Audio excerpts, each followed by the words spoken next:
kene na impasse na likambo ya succession. Le vrai problème est alinde. Yango na tiela ki bino libonde liwa na osala ngo traduction. Papa limisanga po fallait to lobate mais to lobaka. Libonde liwa na papa lobibo. Papa José tango ekoki okene na mabele. To utaka na mabele, to kozonga na mabele ezali mokano ya tata Nzambe. Nazo résumé.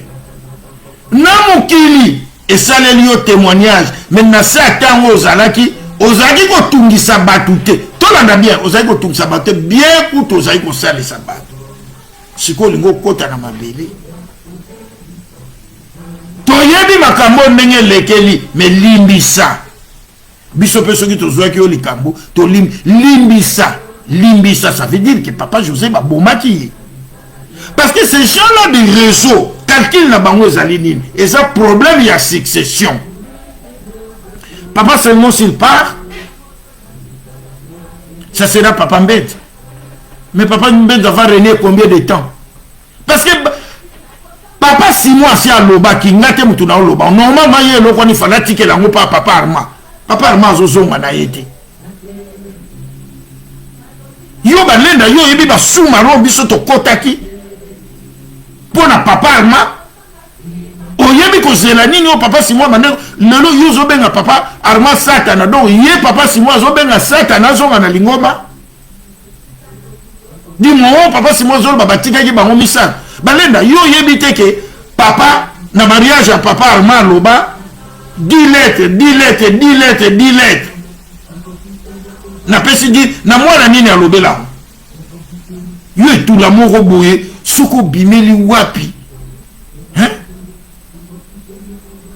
oya kotiela biso deso na lingo biso zoluka bana wana basangana lingombe esangana tozwa kimia yo na baposa limba na yo na réseau na bino.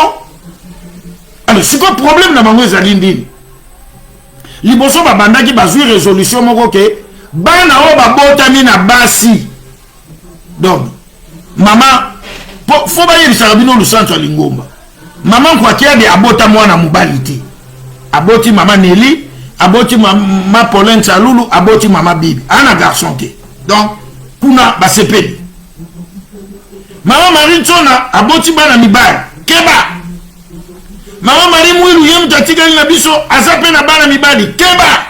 Pourtant, tokokoma n'impasse. On peut dire que batatera ba mama. To lo banano vraiment ta biso moko penza. Na utanga kombo batuti. Bato bango ba olinga penza ba tia ba chef spirituel wana. Na bizale lyoto omona. Ba musuba uto yamba bango en octobre. To lo basiko likamwana soke saini dans 3 à 4 ans. Yo mon binyo ba yamé en octobre. Donc na expérience no la 4 ans. Oya kotambisa lingoma chef spirituel. Na ba comportement tout ce monde né na lobaki la fois passée ozana concert ozana komela masango ozana baboyo ozana ni e ba yebike likamwana e ko risquer que tant ba utala ba bia akuna loko les os simbate parce que papa de ngenda loba mwana oyo akotambola ndenge Nzambe abongisi ako remplacer biso ezali te ke soko zali kaka mwana papa zako to mwana papa Mbenza to mwana mama Nana non faut tambola ndenge Nzambe alingi ezali kama Nzambe eza ya ba étude te ndenge aposa limba zo lobela biso na ba émission na bana nyonso ya ba koko ya ba papa mutatangi ko leka papa tracé azati aposa limba ba classe oya moi j'étais quand même atana na zo bandungo ba classe oya kini wana mwana oya yaka na ba soda na jeep azana mbongo na bana oyo ya ba mama Marie na bana oyo ya ba mama Christine na bana oyo ya ba papa qui sont les fils banini batangi awa où il y a pas la corruption donc yo moni l'unique intellect est-ce que pour nous à la chef spirituelle na lingoma na biso faut na ba papa si moi azana diplôme ni naza ukitiete po tonda mana molimo azana diplôme ni ngana o ngana yebi papa Simon po alongwa na nkamba aya Kinshasa ezaki na 3e secondaire azaki classe moko na yana ngai Barthélemy Mbote Mundi. Alors pourquoi sikoyo problème na bango yango bazokende nango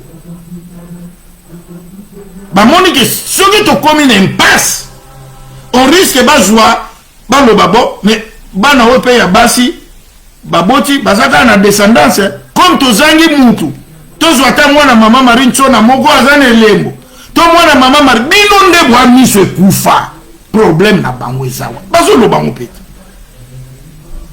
yango mona ke bana na bakufanda suna tribune te bato bakufa et puis azoloba bango pete clair na uti kolande kala mingi te papa Simon tata mukonza bulo zoba azana mwana boti na mariage te papa Mbenza azana mwana boti et nyonso wana baozwile sanction te